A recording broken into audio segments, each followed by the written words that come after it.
Welcome back. It's your boy Fresh. And I'm Mary, and we are a Co-ople of Nerds. And today, for our opening week review, we are going to be reviewing Bravely Default 2. But before we begin, don't forget to give us a like, a subscribe, and follow us on Facebook and Twitter.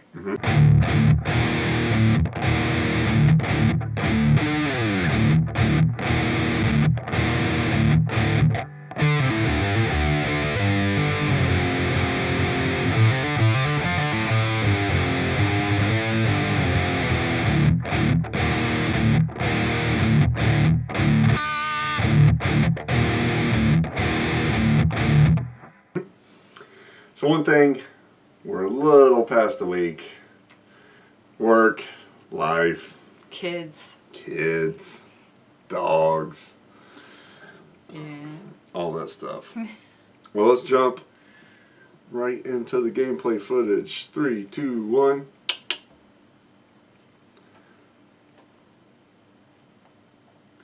So Bravely Default 2 is a game that was developed by Claytek Works.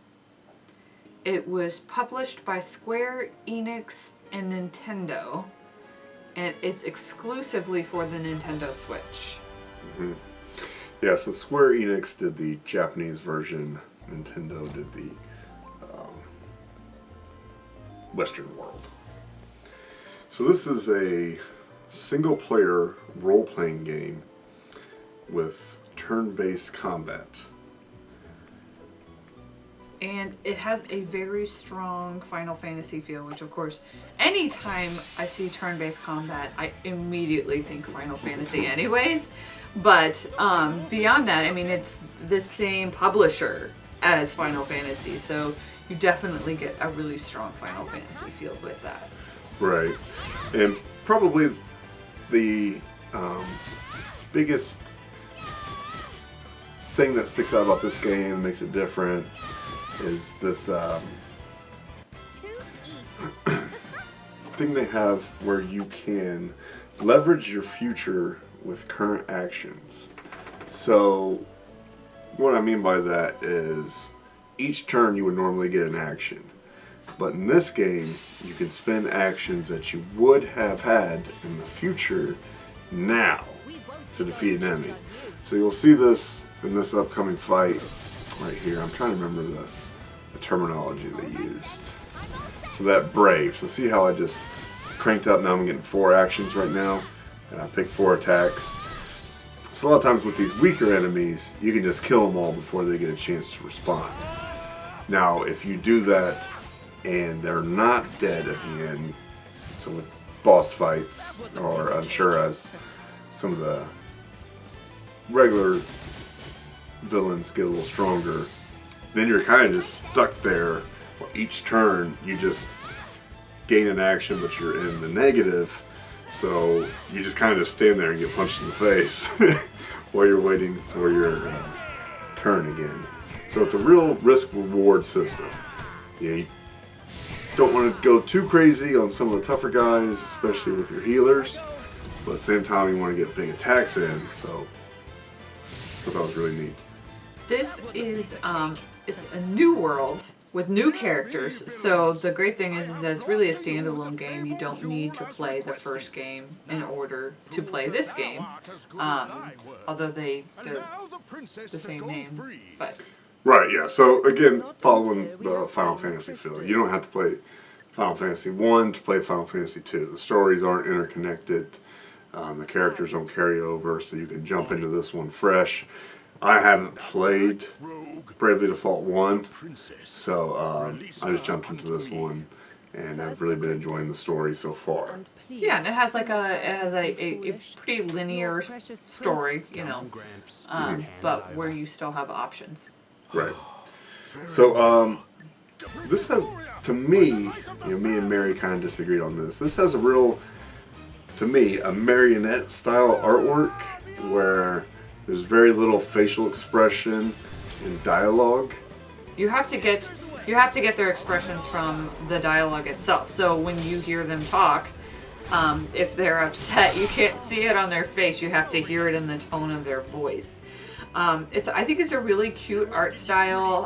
Doug kind of actually likened it a little bit to the characters in Mr. Rogers' Neighborhood.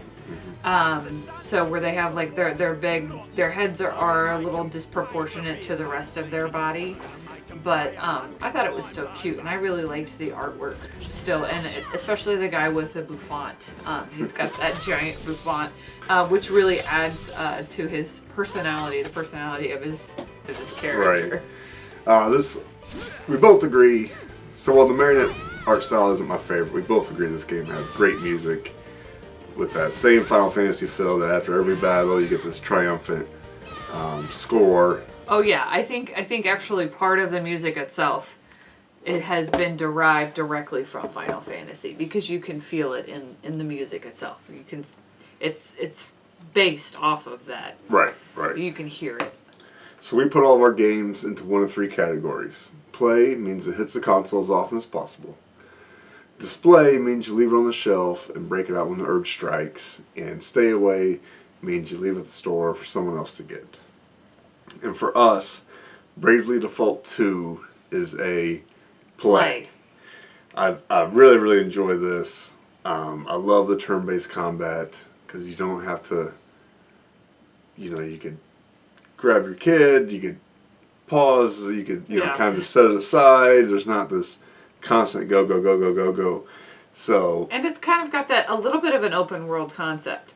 So you can go and explore a little bit and find items that you can add to strengthen yourself. Yeah, they've got this. It's very similar to Zelda Link to the Past, where you can cut down grass and find all sorts of stuff in the grass. But the grass keeps growing back.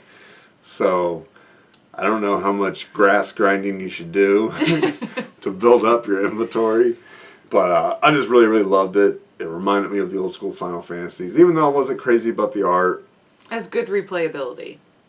Right. Which is very important. Right. I like my artwork to be a little more visceral or more anime. And this was kind of like somewhere in between, and it just didn't do it for me. But I can look past the artwork if the gameplay's good, and the gameplay is very good in this. Yeah. So that'll do it for this video. Let us know in the comments what you thought, or if this one was on your radar. We'll see you next time. Thanks, everyone. Bye-bye. Bye. Hey, Pumpkin. When was the last time you were Bravely Default? Well, I changed a poopy diaper today. So did I. Yeah. Was his running the first time?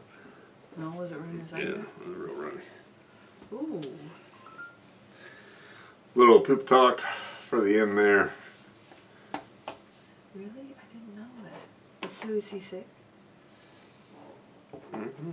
He didn't really eat much at dinner, though. He's okay. I'm all worried. Sun kissed. Hit me up.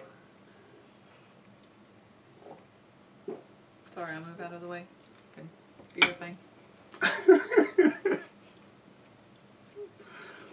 I should get a Sun Kiss sponsorship. I drink this stuff all the time. You ready? Yep. Well, yeah.